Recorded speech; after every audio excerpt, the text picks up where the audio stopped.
climate change was critically important 30 years ago. We had, like 10 years to stop using fossil fuels, or we were going to see catastrophic flooding on our coasts due to all the sea level rise. I was the lead designer for a $28.2 million flood control project back then.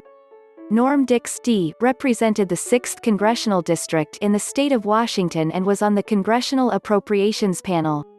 He had the Chehalis River at South Aberdeen and Cosmopolis authorized as a project in the Water Resources Development Act of 1986. The flooding problem at South Aberdeen and Cosmopolis is primarily due to extreme high tides. If 20 feet of sea level rise in the near future, as predicted by Al Gore Jr. in his propaganda film An Inconvenient Truth, had any chance of actually happening, we would have constructed miles of levees that were 25 feet high and 120 feet wide. Not 5 feet high and 32 feet wide. Sanity prevailed and we designed and constructed the levees with an additional 1 foot of height, just in case Al Gore Jr. wasn't completely full of shit.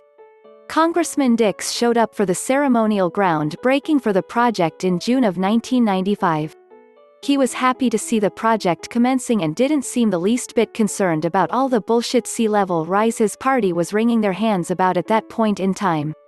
He obviously knew it was propaganda. I was on site for a year and a half as the Corps project engineer during construction 1995-1996. The levee was constructed as designed. It's been working fine for 25 years and there's no sign that the levee needs to be raised to accommodate all the sea level rise due to all the ice melting from all the climate change over the past 25 years. This is a fraud. The hysteria that was global warming and sea level rise is the greatest fraud in the history. Why anyone still pays attention to this ship of fools is a mystery to me. Climate change can only become less important as time goes on and sea level rise continues to be trivial, roughly 2 millimeters per year. People are stupid, but they're not that stupid.